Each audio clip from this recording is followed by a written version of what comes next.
অনেক মহিলারা আছেন সারা জীবন নামাজ পড়েছেন কিন্তু তাদের নামাজ হয় নাই। এই তিনটি সাবধানতা নামাজের ব্যাপারে আমাদের বোনদেরকে আমি বিশেষভাবে করলাম। এই নামাজ যার সঠিক হবে, ঠিকঠাক মতো পড়বে, সময় মতো ওয়াক্ত মতো আদায় করবে, আল্লাহ রাব্বুল আলামিন তার জান্নাতে যাওয়ার পথকে সুগম করে দিবেন। হাদিসে আসছে নবী করিম সাল্লাল্লাহু আলাইহি ওয়াসাল্লাম বলেছেন, আউয়ালু মা ইউহাসাবু বিহিল আবদু ইয়াওমাল কিয়ামাতি আস-সালাহ। কিয়ামতের দিন সর্বপ্রথম বান্দার যে আমলটার হিসাব নেওয়া হবে সেটা হলো নামাজ। যার নামাজের হিসাব ঠিকঠাক হবে তার অন্য সব বিষয়গুলোকে আল্লাহ তাআলা সহজ করে দিবেন। আর যার নামাজের হিসাবের মধ্যে ভেজাল ধরা পড়বে তার অন্য সবগুলোতে ভেজাল ধরা পড়বে এবং সে সামনে আর আগাতে পারবে না। অতএব আমাদের মা বোনদের প্রতি আমার একেবারে অন্তঃস্থল থেকে উদাত্ত আহ্বান হলো যে আল্লাহর ওয়াস্তে আসুন আমাদের নামাজগুলোকে আমরা সুন্দর করি। আজ দুনিয়ার চাকচিক্য আমাদেরকে ভুলিয়ে রেখেছে। আপনাদের এই অঞ্চলে সিলেট, মৌলভীবাজার, হবিগঞ্জ এবং এই আশপাশের এলাকাগুলোতে আমি জানি প্রচুর পরিমাণে মানুষ বিদেশে থাকে, বিশেষ করে ইউরোপে থাকে। এবং আল্লাহ তাআলা আপনাদের অনেকেরই দিনকাল খুব ভালো করে দিয়েছেন, আয় উপার্জন ভালো, স্বামী, সন্তান, ভাই অনেকেই হয়তো বাহিরে থাকেন, তারা অনেক টাকা পয়সা পাঠান। আল্লাহ রাব্বুল আলামিন এই সুদিন দেওয়ার কারণে, আল্লাহ তাআলা আমাদের জিন্দেগিতে বরকত দেওয়ার কারণে, অর্থকড়ি সম্পদ সহায় দেওয়ার কারণে যেখানে আল্লাহর আরো শুকর বেশি আদায় করা দরকার আমরা অনেকে আল্লাহর আরো বেশি নাশুকরি শুরু করি।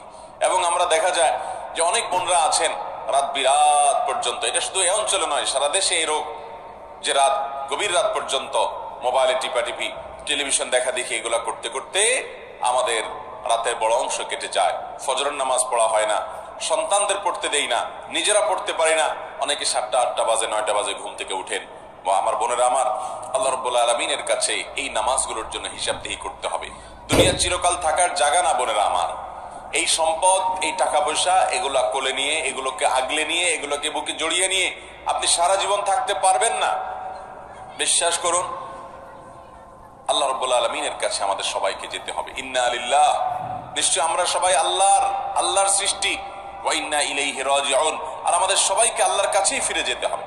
যেহেতু আল্লাহর কাছেই ফিরে যেতে হবে, অতএব আসুন আমরা 5 ওয়াক্ত নামাজের ব্যাপারে ইহতিমাম করি, এর ব্যাপারে গুরুত্ব আরোপ করি। আমরা 5 ওয়াক্ত নামাজকে যথাযথভাবে পড়ার চেষ্টা করি এবং আল্লাহর ভয় অন্তরে জাগ্রত করি। দেখুন, যার এখন যে বয়স আছে, যার বয়স এখন 30 হয়েছে, তিনি চিন্তা করুন আপনার জীবনের মূল সময়টা এখন পার হয়ে যাচ্ছে। মূল সময়টা পার হয়ে যাচ্ছে। আর 10 বছর পর, 40 পার হওয়ার পর আপনি চাইলে অনেক ইবাদত করতে পারবেন না, আপনি চাইলে অনেক নেকামল করতে পারবেন না। শরীরটা দুর্বল হয়ে আসবে, শরীরে নানা রকমের রোগ ব্যাধি শুরু হবে, ওযুটা ধরে রাখতে পারবেন না, ঝিমানি আসবে, নানান রকমের অসুবিধা তৈরি হবে। ইবাদতের সময় কিন্তু চলে যাচ্ছে। তখন চোখের পানি ফেলবেন, আফসোস করবেন, কিন্তু ইবাদত আর করতে পারবেন না।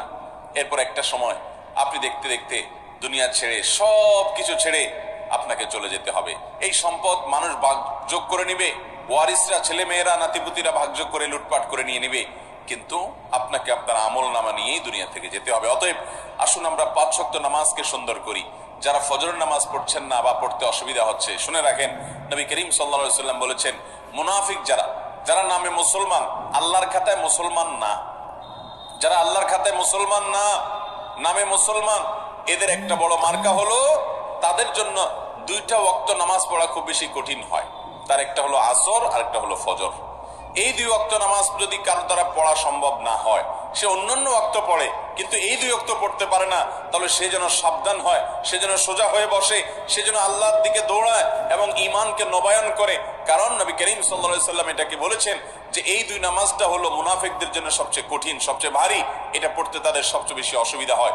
অন্যান্য নামাজগুলো তারা হয়তো পড়ে কিন্তু এই 2 নামাজ পড়তে পারে না। বিধায় আমাদের যাদের ফজরের নামাজ পড়া হয় না বা ফজর নামাজ পড়তে পারি না, বা চেষ্টা করেও আমার দ্বারা বেশিরভাগ সময় ফজর নামাজ পড়া হয় না, মিস হয়, কিংবা পড়ি কিন্তু অনেক কষ্ট হয়, সাধারণত হয় না, একদিন হয়তো 5 দিন হয় না এবং সময় মতো হয় না, সকালে 8টা 9টায় উঠে নামাজ পড়েন, মনে রাখবেন আমাদের জন্য এটা অ্যালার্মিং, যেটা শয়তানের ওয়াসওয়াসার কারণে, কুমন্ত্রণার কারণে আমরা মুনাফিকদের কাতারে চলে যাচ্ছি কিনা। অতএব আমার মা বোনদের প্রতি আমার উদাত্ত আহ্বান থাকবে, 5 ওয়াক্ত নামাজ ঠিক করুন, আপনার অন্য সব আল্লাহ তাআলা ঠিক করবেন। ইন্নাস সালাতা তানহা আনিল ফাহশাই ওয়াল মুনকার, নামাজ মানুষকে অশ্লীল এবং অন্যায় কাজ থেকে বিরত থাকে বিধায় সেই চেষ্টা করবেন। সেই সাথে মা বোনদের একটা বড় ধরনের রোগ হলো তাড়াহুড়া করে নামাজ পড়া।